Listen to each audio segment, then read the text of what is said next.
Hello, everybody, and welcome to this edition of the Presence Posse Presents. I have Bobby Cobb, Dr. Fred Blum, and Danielle McMahon with me today. I'm Miriam Siegel, and we're going to be talking about presence and prayer. So we're just going to jump right into it. And okay, again, you're more than welcome to join us with your questions and comments, and feel free to disagree with us or agree with us. We don't mind either way. Or maybe we do. I am actually going to dive right into my experience of prayer. And when I'm saying prayer now, my experience of religious prayer. I actually went to a religious school when I was a kid for the first 6 years of my education. And the last 3 years of my sort of beginning of my high school was also a religious school. But the first 6 years, all the prayers were in a language I didn't speak. I didn't understand what the prayers meant. We had to do them at certain times and certain days in a certain way, and it was always the same. Or standing or sitting, everything was dictated. And to me, it was like, well, I liked the music, I liked the songs, and I could like the singing, but I had no idea what I was saying, and no real idea why. I just knew I had to. And I think many people have that experience of prayer. It's like, it's not about me. It's just something I have to do. So I just thought I'd bring that in. It didn't feel particularly personal to me, that way of religious prayer. And it's not a criticism. It's just my experience of it. I don't know how many of you have had an experience like that, or have any of you had experience like that? And of course, those of you who are watching, please comment if you have or haven't. Well, speaking for myself, I was raised in a Reformed Jewish household, which the way it was explained to me once, which I thought was funny, was parents who really aren't that interested in giving their kids a religious upbringing, but feel guilty not doing it. So it's kind of like phoning it in, sort of, like we didn't really put much into it. I had a bar mitzvah and all that stuff, but it wasn't like some huge rite of passage for me. And, of course, I believe that in Judaism, there are, there are beautiful prayers, and I don't speak Hebrew at all, but I've been to, over the years, plenty of services for one reason or another, and they're lovely. But that form of prayer has never really been particularly resonant for me. It has to do something to do with like the energy I experience in those environments, where most of the people in them feel like they're going through the motions to some extent, and like checking off a box, and it's just not that compelling for me, I mean, I'm not saying anyone else, like you said, Miriam, shouldn't participate in that, but it didn't really turn me on. Okay, I have something to add. And actually this, your guys' two contributions have led perfectly into this, because I think prayer is one of those words that it has a very strong charge, and that charge could be positive or negative for many people, and some people have a little bit of both sides of that in their makeup. And it's interesting when I bring up prayer and I talk about prayer, the reactions that I see from people that are very frequently not what I would have expected that person to say, all because they have some sort of an early age imprint around the definition of what prayer is. So I'm wondering if it would be helpful for us having this conversation, as well as the people that are listening, to kind of define, what do we mean by prayer when we're talking about presence and prayer? Why don't you go first? I was going to say the same thing. I knew that was coming. I almost just went with it. What a great freeze for Bobby. Look at that frozen screen. I can hop in and share my experience if you want a minute, Bobby. Go ahead, Danielle. That would be great. So I was raised as early as I remember. My dad was a lay preacher. Like he went to ministerial school, but he didn't finish. But he got enough that he could teach at or preach at like country churches. So he did that in addition to whatever else he was doing at the time, going to school, or when I remember he was teaching middle school. And we had moved to the country, so I was 6-ish, and we lived in the parsonage, so the house that comes with the church for the minister and his family to live in. And I absolutely loved that community, and I absolutely loved being a part of his ministry. He said it was perfect because all they wanted was a Sunday message and somebody to visit the sick, and that's all he wanted to do. So it fit perfectly. That's all we did. But I was part of his ministry. Like I stood at the door when everybody was leaving at the end of service and greeted everybody and knew them all by name. And there were pretty much only 2 last names in the whole community anyway. It was very small. So that was my early remembering of religion, but I don't remember like specific prayers. We probably prayed with the people that were ill, and my memory of that was fine. I didn't have anything against it. And then we moved to upstate New York, and we were living in a bigger community and went to a bigger church. My dad wasn't the minister, and it was a whole different experience. There were factions of people, and we were outsiders and we were new, and we didn't know all these other people in our Sunday school class or their families, and it was just not the same at all for me. It was a disappointment for me. And by the time that I was 11, we were still living in this same community. My dad tells this story, and he told it frequently enough that I remember it, although I don't remember doing it. I went up to him and said, I just don't believe all this shit anymore. And he said, anybody, 11-year-old that can come up to me and tell me that doesn't have to go to church anymore. Wow. So to me, at that age, I had a pretty severe crisis in faith, and he handled it how he handled it. And I'm sure that it was perfect for me. But in looking back on it, a time or two, I was like, couldn't he have done more? Couldn't he have had a conversation with me about it? But he didn't, so over the years, I actually developed a real resentment around organized religion. And I think it was largely due to the women's studies that I studied in college. But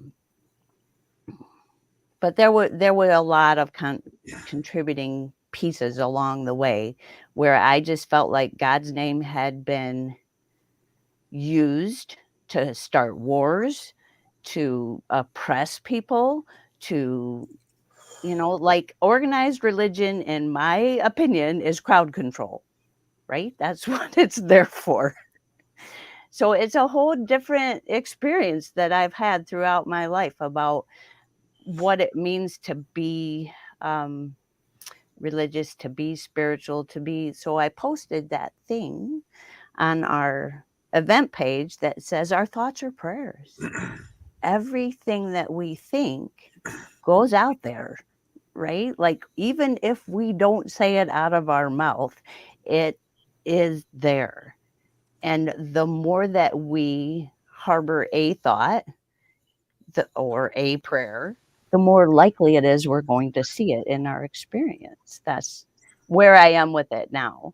And I have taken another huge turn. Like I will say that I have this resentment with organized religion, and I'm a member of a church.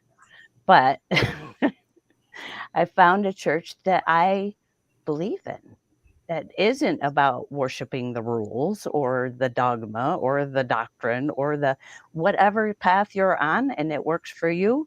You want to be part of our community, you are welcome, even if that path is atheism. right? Even if you think there's not a God, you're welcome in our community, you're welcome in our church. And it works for me. So I have been able to kind of combine those things, and that lack of rules works for me. Thank you. Actually, I'm going to bite into one of the things I heard you say, um, based on the prayer is thought and what you think about. I'm rephrasing very sort of basically. It's what you focus on is what you create. The prayer, the thought is that's what happens. And because I was thinking, my thoughts in general can be, they're not always positive. Yeah. And some of us have actually been brought up to focus mostly on painful things or fearful things or, yeah, things that can go wrong. And that can be considered a kind of a prayer. Like when you say that thoughts are prayers, it's like, what if prayer is a kind of creation or an opportunity to create? Then what am I creating with my prayer? I can create fear. I can create joy. I can create, what am I creating with my prayer? Is prayer me hoping that life will be better? Or, so, I mean, what do I put in my so-called prayers? And who am I praying to? Because even atheists, if I'm going to pray as an atheist, if someone's going to pray as an atheist, who are you praying to? How does that work? Yeah. I don't have the answer to that for Have sure. at it, everybody. If So, any of Bobby, you did you? watching this has an answer for that or a comment about that, please join us, because we would love to hear we would love to hear what you think or what your experiences are. It's not just us up here talking. But sorry, Yeah, go so ahead, Leda. that's kind of my definition is that, well, and within this church, I've learned to hold people as perfect, whole, and complete. And that is, if I'm praying for someone, that's what I'm doing. I'm holding the vision of them as perfect, whole, and complete. And so that's my prayer at this point. And not every thought that goes through my head is that, clearly, right? But if I bring myself back to my thoughts or prayers and I want that to be my prayer for people, then it improves my thoughts automatically. And if I can turn that on myself and say, I am perfectly whole and complete, and I can believe that about myself, then I can project that to somebody else in a prayer much more effectively. So it's a cyclical thing for me, that my thinking improves, my prayers improve, my ability to support myself, my ability to support others improves as those things improve. So I believe in the power of prayer, and it may not land that way for anybody else, right? Without the kind of spiritual community that I have now. But that's, yeah, that's my experience of it. Have you come up with a definition, Bobby, that you like? I'm the more that we talk about it, and kind of the way that I was wired ahead of time, is the more of an open palette that we can create with the idea of what prayer is. I was raised in Catholicism, so praying to me is Our Father and Hail Mary and the Nicene Creed and repeating the Rosary. And I remember my early recollection of that was Catholics go to confession on Saturday night so they can receive the Eucharist on Sunday morning, assuming that they can manage to make it from Saturday night to Sunday morning without sinning, because you're not supposed to receive the Eucharist if you have sin on your soul that hasn't been forgiven. So my mom was very strict. We went every Saturday night. And initially, praying to me was punishment, because I would go into the sanctuary, be there with the priest, and I would confess my sins. And he would give me an assignment. Okay, based on that, do 7 Hail Marys and 15 Our Fathers and say the Rosary twice. And it's like, okay, so I'd be leaving there with my task list, and it was, just rote repeating of that while before I learned that I could pretend to be doing it and walk out of there and just be fine. Whereas today, I like the idea of the yoga idea of prayer. Yoga just means union with the divine. And prayer can be any time that you are quieting down enough to make a request, to look for guidance, to just be contemplative, to just be, or to seek to hear the whispers of wisdom are coming to us. So I find myself when prayer comes up and I have that reaction of people kind of pushing back, going, oh, I did that when I was a kid, and I don't really like that. Finding myself needing to reframe the idea of what prayer is. And to me, I just think of it as just union with the divine, and having a desire to realize that union is unbreakable. And it's only my imagination that allows me to pretend from time to time that the union does not exist. And for me, prayer is a moment that just can kind of reset, hit the pause button and say, let's take a breath here and reset, kind of like pulling into the pits in a NASCAR race to get all of the fluids topped off and new tires and back out onto the raceway. That kind of efficiency and that kind of all right, get back. Maybe not. I'm listening to everybody. Well, I don't think Miriam's given her definition yet, so maybe I'll actually wait. Do you want to give yours before I kind of go forward? I don't know if I have a definition. Yeah, thanks for asking, Fred. I was thinking about prayer as asking for some sort of positive result, like That's praying. Missionary prayer. Yeah, thank you. So this, please let him live, or please let me get the job, or whatever. And how I have a long mindfulness background. So, and that there's a very sort of the underlying principle of what is. So for me, asking for anything in that way, like please let me win, or please let me win the lottery, or whatever, is not now. It's not about being with what is, because if I'm praying for what I think I want, it might not be what I need. It might not even be what I want. And even, allowing for what one would normally characterize as negative experience or unwanted experience. I can't think of one situation in my life where a painful experience hasn't been also a positive experience. Also hasn't resulted in some sort of growth or change where I realized that, this was actually really good for me in most ways, not always. Sometimes I think I would rather not have had that experience, but if I can use that, if I stay present to that experience, because the theme is also presence and prayer, presence to the experience, then that experience, I can learn so much from it. And then I know where I'm going. I know what to do. I can feel, I can be. And the prayer is then just being with that.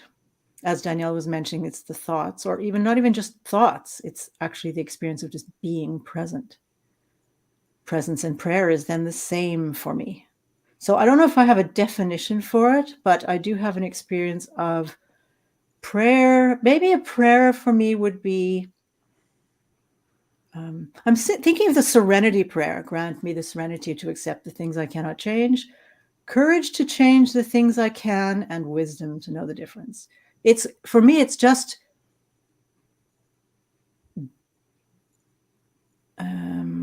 there's something about just being with everything the way it is and flowing with that. There is something so divine in that.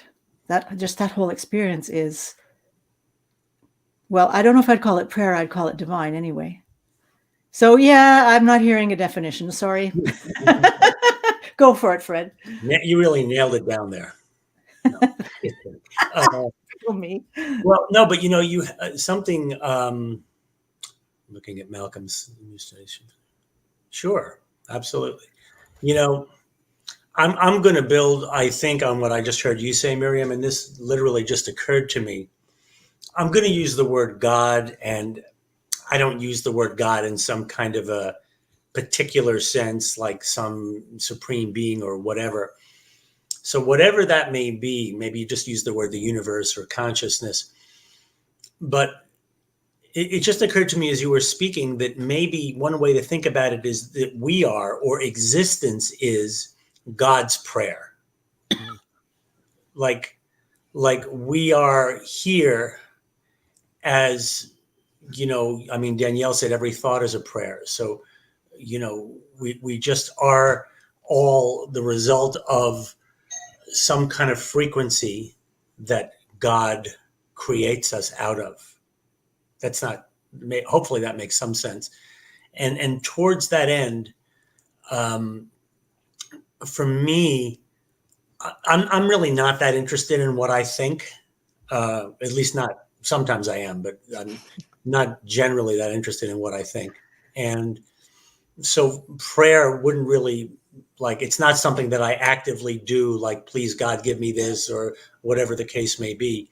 But I do think there's something about just being, like prayer as being present, prayer as completely, accepting life as it comes. There's something about that just says, like the question that I ask all the time of my clients or my students is, am I asking this question, or let's say, am I making this prayer from the perspective of ego or the perspective of my true self?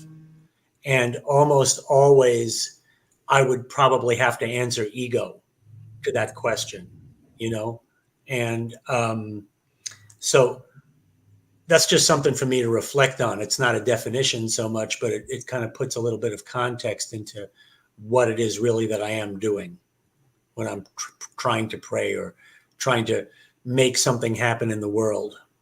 It's an odd balance for me.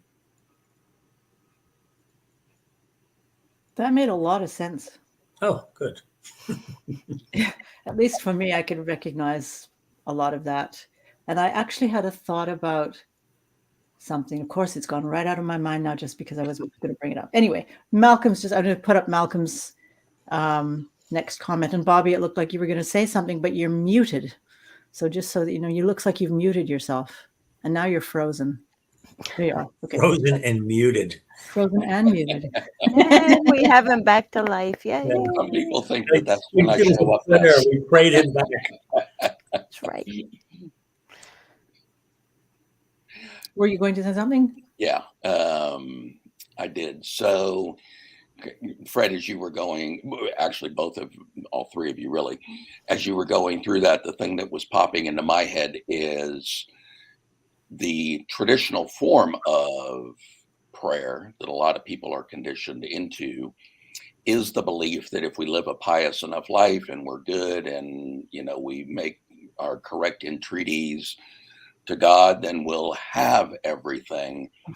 And that mentality of it has always struck me as one that it didn't fit the way the law of attraction, at least as I understood the law of attraction, didn't fit. It was always a lack, that you can have everything outside of your life in your life and then ultimately be happy if you're vibrating at the right level, if you pray diligently enough and soulfully and heartfully and everything enough. And that is, in my mind, just creating this separation. It's reinforcing the perceived separation. And I think what we're all pointing to is a very different experience of accepting what flows up, operating, as Fred says, hey, am I praying from the point of view of ego, or am I praying from the point of view of self? And man, what a great and powerful question to ask. And that's an interesting thread to pull on if you notice that it's from ego, and like, okay, well, let's explore that a little bit. Where do I want to go? Oh, that's me. Well, you want to go turn off the phone. Yeah, so that makes me think, as Bobby's talking, that that's the concept of God as concierge, right? Like, we ask him for what we want and he delivers it if we're good enough. And yeah, I don't think that's something that I believe in anymore. I think that is a common concept, but none of us are saying that. We're just saying basically it's a sacred space. It's either union or it's presence or it's understanding your true essence.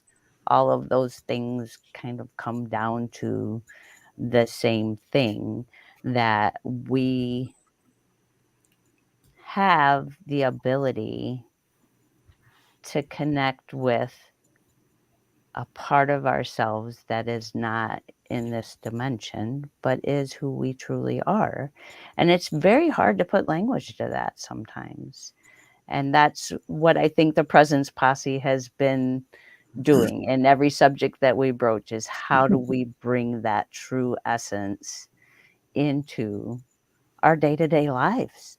Because that seems to be the challenge, right? Like, we know who we are, we can feel it, we can sense it, we can experience it, we want other people to be able to, and yet how do you language that? How do you put that into words where somebody can actually grasp that there is another way to experience life? Well, and do we have to put it into words? I mean, words, because you're right. I think that words they cannot capture. It's not even to me that it's hard to capture this in words. I don't think, I mean, we could say it as simply as the finite, meaning words, can never really truly capture the infinite. So it's, I mean, and that not, look, poets have tried for centuries to try and capture it. And I think there's something to be said for, creating an image or pointing towards something, but to try and describe it, I think it's just not it's a game that isn't really ever good. We can't. It's beyond words. And yet, that's all we really have. I mean, we could sit here for an hour, right? But it probably wouldn't attract a lot of people. So as we're presenting, we have to use the language that we have to be able to help people understand that this is garden variety people, right? Like, I consider myself a garden variety human being, and yet I have all of this, right? And yeah, it's an interesting situation we've put ourselves into, and we come from all different angles with it. And so that's why, to me, it's wonderful both that we have a huge geographic sampling, right? Like, we're all over the world, and we have a good balance of male, female, and we have more professional and I don't want to say less professional, but I'm less professional than you guys. Different. I mean, yeah, it's just a different approach so that we can reach as many people as we can with this concept of moving from fear to love, from finite to infinite, from, functioning in competition to collaboration. I think all of those things point to it, as you say. They're kind of markers along the way, right? And the pathless path and all those things. So I'm up to it. I love it. I love these conversations, but I don't know how. Yeah, you know. I'm gonna rock the boat here a little bit. So God give me strength. No, I'm sorry. But that's just sort of bring in something that is not uncommon for people to do. This idea of, and I'm not actually meaning to rock the boat. I'm actually meaning to more illustrate something, because when we talk about ego, I'm speaking from what's happening in me as I'm listening to this. There's this concept of ego, and then there's concept of true self. And as I'm listening, it could be easy to think, just to use that word, that the true self is some sort of higher being that we strive to achieve or be or something, which then is actually just an expression of ego. Mm-hmm. So as I am understanding it, it's like this could be misconstrued as just another form of ego. And so that's not where I feel like I'm coming from. I don't have I'm not thinking about I need to be more my true self than the self I think I am or whatever. I don't even know how to put words to that, but how about none of that? How about none of it? It just is. I am. And there isn't true self, not true self, whatever. It's just like, who cares? That's another kind of, it seems like another kind of separation somehow, or duality or something that I notice I just don't need that. My body is just not feeling that. I'm not experiencing that. I am it all. And maybe that feels like I'm rocking the boat, and it might. It's not an intention, but that might be the way it's taken. It is just my experience of it.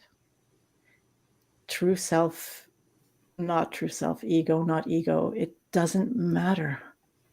I am in this moment. I am what I am. As I am. I see you thinking, Bobby. Well, yeah, I've been playing with this quite a bit the last few months, and I'm having. I'll just say real quick, I had a cancer diagnosis. I've had surgery. I've got upcoming things, just so that's the context is known. And I found for me, and so this is not a prescription, it's just a description of what I've been doing. But I've been noticing as my thought storms seem to overtake my experience and the mental static just seems out of control, I found value in what I thought I heard Fred describing, and this may have just been me fitting it into, hey, that works for me, and that's close enough. Confirmation bias, maybe. But to just say, okay, right now I'm experiencing fear and anxiety, and I'm having trouble concentrating enough to work, and blah, blah, blah, blah, blah.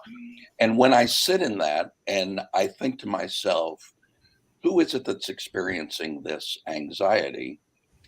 For me, it takes almost no time, usually. Sometimes it does take longer, but usually it takes no time to think that's the egoic body that I've created, and it's temporary, and it's based on my conditioning, and it's based on my role in the world. And then just sitting down to what I describe as my authentic self And it shows up for me different times in different ways. One way it's been showing up recently is walking through the woods. You know, you walk through the woods and you can't see anything but trees all around you until you get to a clearing. And then all of a sudden you can see everywhere you've been and everywhere you're going and the beauty of everything around you. And those moments in the clearing are good to help us get orientation again. So let me just stop there and say, do you feel like that is in line with what you're saying, or in a way, is it contradicting, or none of the above, or all of the above? You're asking me, Bobby? Anybody, yes, but I was specifically asking you, Mary. I just notice the being part. Like when I'm walking in the woods, I'm walking in the woods, and what is there is there. And so I hear you describing coming to a clearing and being able to see from a different perspective. That's what's there at that moment. And so I feel what I feel when I come there. And each step and each moment is what I feel and experience and am at each moment. And even my thoughts are included in that. Whatever thoughts I have are a part of the experience of being. And any attachment I put on those thoughts is also there as my experience of being. And I can notice the attachment, which immediately becomes a non-attachment if I'm noticing it. Okay, I let it go. So there's this sort of feeling of, it's like I don't know how to describe it. It's like a constant now. There's all time and no time. There's flow and no flow. It just is. And there's this idea of, I can't remember, and I'm sorry what the word you used, whether you said authentic self or something like that. It wasn't true self. It was just another word you used just now. Authentic sounds right. I use that a lot. And I mean, I'm a psychotherapist, and I will use that kind of terminology to illustrate an identity of a client, for example, something they've taken on, or even something I've taken on myself, to illustrate that's exactly what I'm doing. I'm taking on an identity, or the person is taking on an identity, an idea of who they are. For me, it can also be a true self. As I mentioned before, it can be an ego thing. It's like, that's another idea of who I am. And latching onto this idea, all of these ideas, instead of just, I am right now. This is me, or not me. It just I. And that's, again, we talked about things being hard to put into words. Words become completely unnecessary because it's impossible to explain an experience of just. Yeah. Is that, and that's the idea of prayer or divinity or whatever, just that experience of a live life, whatever, being, whatever you want to call it. For me, all of that is God, if you want to call it God. Like, it doesn't really matter what we call it, or what, I just have that. That's yeah. There's no word for it. I just noticed, no matter what I say, it's just going to be, whatever for you. I don't know how to describe it. It's just so now. It's just now. I like the I like the idea of taking on the personality, because I can think of myself. I left corporate America 20 years ago, but I was there for 30, and probably not. Math doesn't really work out, but like the skill set that I had back then, I rarely have to call on it, but occasionally I do. And when I do, it is as though I'm taking on this persona of the corporate efficient manager, financial advisor, blah, blah, blah. And it's like I'm wearing an outfit.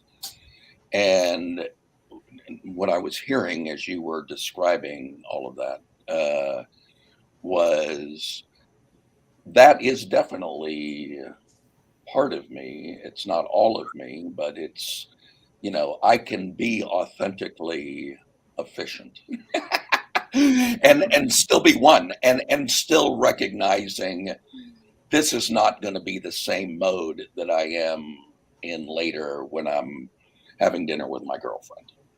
I'm not going to be the efficient business manager back then. Can I just adjust that? Like, sure, yes. Bring a sort of like, not adjust it, it, please. kind of bring in another kind of feel to it or something. It's functioning as, like, to me, you're not being that. In a way, it's being, yeah, but it's more like a function of life, maneuvering in a certain, or strategy in a certain situation. This is how I function in this situation, so I function in that situation. It doesn't, none of that is me. It's a way of functioning in life. Because there is that, I'm here, I'm in different situations. There are ways, like we were talking about, the theme is presence and prayer, yeah? So we talked right in the beginning about this religious experience of what prayer is and where we're religious. It's like functioning in the church or functioning in a synagogue or whatever. Living by the rules, making choices based on who I'm with, in what cultural setting or whatever I'm in. That's not who I am. That's how I am in a situation. Does that make sense? I like that distinction a lot. How I am, not who I am. And because how I am is very contextual, as you're describing. Yeah. It doesn't change who I am ever. Well, what I hear everyone really saying, someone's asking, what does prayerlessness reveal about or say about us? I'll come back to that if I can remember. I think that, I love what you said about how it's all, I'm going to paraphrase what you said, but it's all being, it's all just some expression of God or beingness, whether I'm being my ego, whether I'm in, ecstasy, it doesn't matter. It's all just an expression of being. And, the question that I asked before, we're coming from the perspective of ego or true self, I think is relevant because the perspective is what creates our experience. So if I'm coming from, and it's a continuum, so it's not ego or true self, it's a continuum, somewhere between the two. And if I'm coming way from the side of ego, then I'm going to have a certain experience of the world, okay? And that world will, to a greater or lesser extent, be based in fear and insecurity and separateness, because that is the very nature of the ego. It's not right or wrong, like you say, it's an expression of being, and it's a perfectly valid expression of being for that perspective. And at least for me, at this point in my own point along wherever I am on that continuum, that perspective tends to come with a lot of suffering.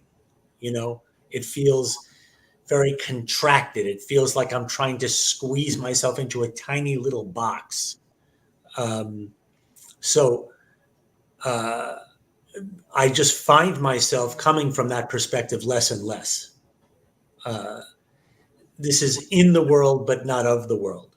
We have to have an ego to function in this world, I believe, but just not very much of one. We don't need to have it like so much. This is why I often make fun of the self-help world, because it's so much about it is trying to like define your ego and nail it down and figure out what you want and don't want and all this kind of stuff. And You can get really good at that, and then you can get everything that you think you want and Be miserable. be miserable. You know? Yeah. And one day you say, I don't understand. I followed all the rules. I did everything right. I got everything that I thought I was supposed to want, and I'm still not happy.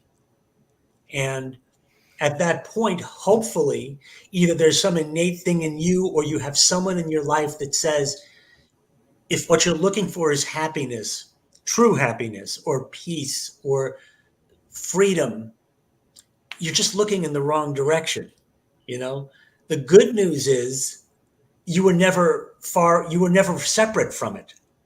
So it's not like you have to now go, run in some opposite direction to find it. You just have to maybe stop running for a moment and see that you're already really everything that you seek. In other words, why do we seek the money or the car or all that stuff in the external world? Is because we think it's going to make us happy or make us feel fulfilled or make us feel peaceful.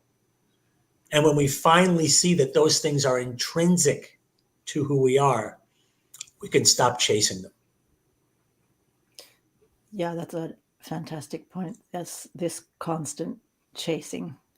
I hear you mentioning peace, and every time somebody mentions peace, I go to Danielle.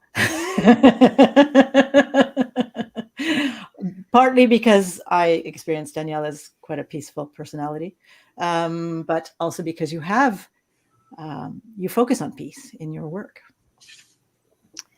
Yes, I do. And the peace that passes understanding, because so many people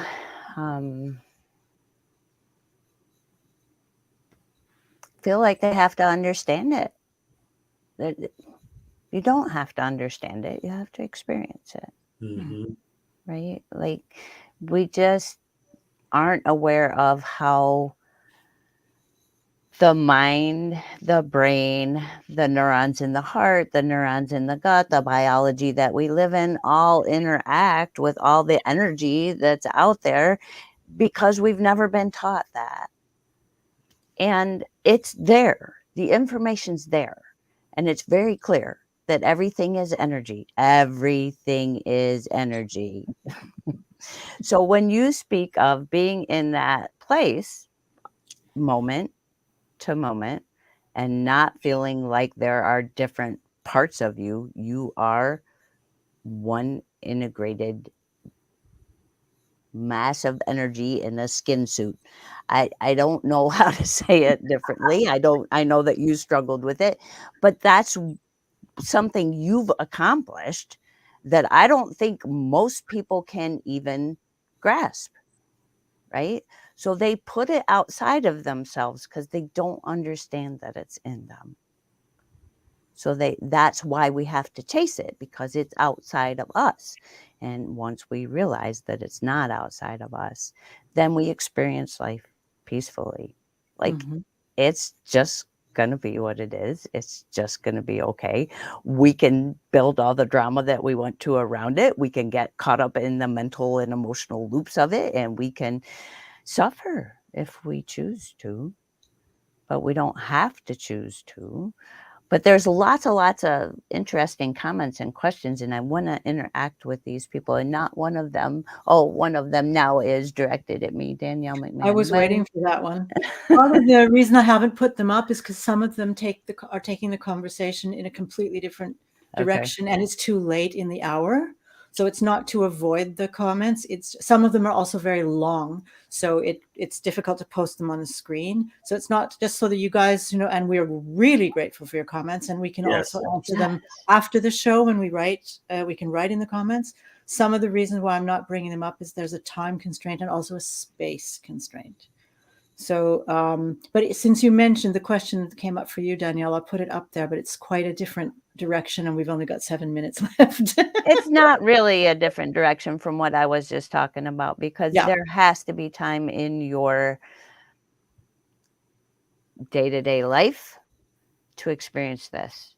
And it took me 20 years. It did. Like, I was busy, right? I was working, and I was running a horse farm, and I was raising kids, and I didn't have time that I could carve out to be in meditation, to learn the feeling that I could then take into all the rest of my life. And I knew I wanted to. I knew it was there. I knew that I wanted to experience that. But for me, it just took that. It took the slowing down of the life I had created and making time and making it a priority so that then I could have that luxury of having time for myself. Bobby, I saw you raise your hand. Yes. Speaking of Malcolm's question of Danielle, it reminded me of a story of two monks that are in a monastery and they get together for prayers. And one of them starts smoking. And the other one says, "Brother, what are you doing? I've asked the abbot many times if we're allowed to smoke while we pray. And he's always said no." And kind of circling back to Fred's looking in a different direction, the other monk says to him, "That's because you're asking the wrong question." And he's like, "What's the right question?" He says, "I've asked the abbot, is it okay to pray while I smoke?" So I think that this can be when we are mindful and when we are present, it can be something that we're just checking in with ourselves on a periodic basis to say, am I present? Am I one? Am I in union? However it's showing up for us, getting to that point where we're almost like a meditation and a mantra where we're just focusing on our breath or saying the mantra over and over again. No reason we can't go about our duties and still ask, am I showing up for love, trying to achieve love, or am I proceeding and going about this task as love? And recognizing that, cooking the dinner can be a task or it can be a divine demonstration. So then everything becomes a prayer. Of love. Yeah. And everything becomes prayer, perpetual prayer. And there is actually, might be a good note to end on. There is a cool book about a guy who actually did this. The Pilgrim. The Way of the Pilgrim. Yes. And do you know the second one, Fred? I think it's The Pilgrim Continues, maybe. Yeah, there's another one. This is the whole Pilgrim series, right? But it's about that. It's a passage from, I guess, the New Testament, where I guess Jesus instructs the disciples to pray without ceasing. Yeah. And this particular pilgrim wanted to find out what that was, and just over a period of time, and he describes his journey of getting to the point where he always had, in his case, he was Catholic, and he was saying I think it's the heart prayer, "Lord Jesus Christ, have mercy on me. Lord Jesus Christ, have mercy on me."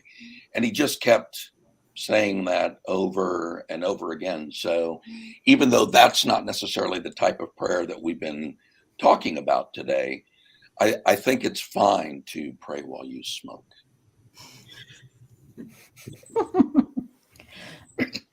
So now you started something, Bobby. now I'm into the, okay, am I present right now? Or this kind of question where I'm experiencing, if I'm asking myself, am I? There's something about that.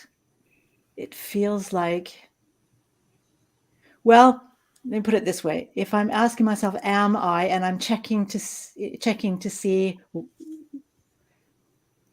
what it's like to be me, and just giving space to that, to me, that's one thing. Another thing is, am I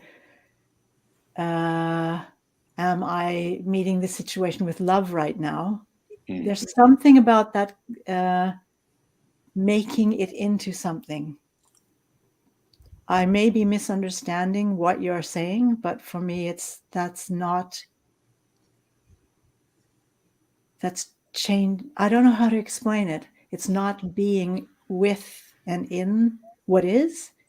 It's trying to make something into something else. Am I understanding you? Am I misunderstanding you?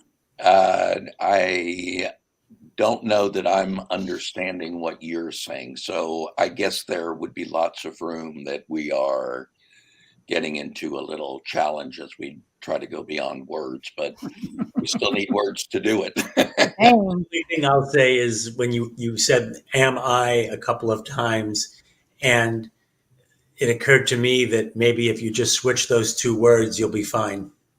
Yeah, for me, yeah. But there was a question about I know. am I, bringing love, or am I? Yeah, it's a good or it's an exciting journey, inquiry, whatever. Yeah, we don't have time to go into it anyway. I guess we'll have to have this theme again another time. Yeah, that would be Presence and Prayer Part 2. I want to read a post that a friend of mine put on Facebook, not a Posse member, although she certainly could be. She says, "My palms say I have a long life ahead. My gut keeps telling me otherwise." So that's just the first part of it. And then she says, "This moment is so precious. Savor it with me." And I feel like that very perfectly describes the conversation, that there is this pull, and can we get to the point where we can just savor the moment and savor the pool and savor the mirage, because the mirage is beautiful. That's lovely, mirage. We have just actually less than a minute left each. So how about some final parting words to those of us who are with us, those who are with us today, and also each other, and those watching the replay? Who wants to start? Why don't you start, Miriam? Oh, well, thank you. I'm Miriam. I am curious about what it's like to be in the world with each other and that journey. And I appreciate being with my Posse members on this journey today. If any of you would like to talk to me, here's my contact information, and please don't hesitate. We'll see if we can find a journey together. I love that. Well, I'll go next. Okay. Okay, Bobby. I'm Bobby Cobb. These things that we've talked about is what I do for a living. In fact, my ideal client was kind of described earlier, of somebody who is good at achieving lots of goals, knocking out a lot of accomplishment, winning lots of awards, and then suddenly wakes up one day and goes, "I thought this was supposed to make me really, really happy, and I'm not." So that is often the beginning of the conversation. With my diagnosis that I've got a couple of months ago, I've been really, I feel like I've been back in the laboratory conducting a bunch of research and development, and I am the subject of the experiment. I am the guinea pig. So I haven't been like producing a lot of content recently, but I do have a group here on Facebook called Our Mindful Life. And there's going to be some cool stuff that comes out of this. I don't yet know what it is, but if you want to head on over there, that's where the announcement is most likely to be seen the quickest. So that's me for now. Go ahead, Danielle.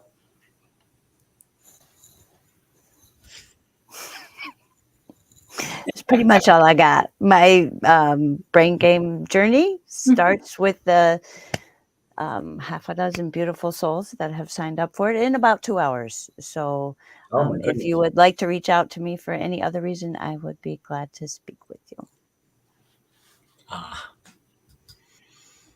I guess that leaves me. You've perfectly engineered the best for last. Nice of you to say. I'm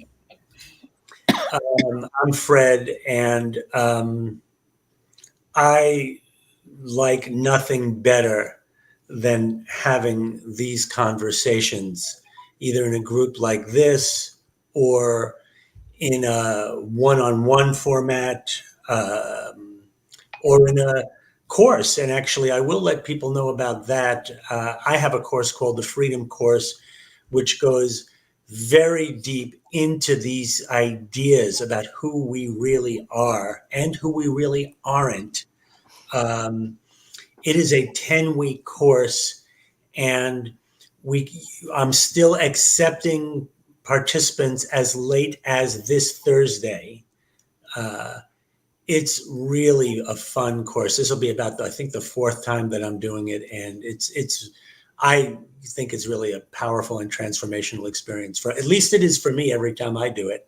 So I think it may be for other people as well. So if you want to know more about that, reach out to me at the info below. And I just really appreciate you guys. It is just such a privilege to get to join in and have these conversations with you guys as well. Thank you, Fred. And thank you again to everyone who has been with us on this journey today. Next week, we're back, same time, same place, but we're live and interactive, which means that anybody who wants to join in will be on screen with us talking about our next topic, which is, as far as I recall, presence and pain. Ooh. Who can't relate to that? So you are welcome next week to join the Presence Posse in a hopefully enlightening conversation about presence and pain. Thanks again, everyone, for being with us, and we look forward to seeing you again next time. And thanks to everyone in the Posse as well.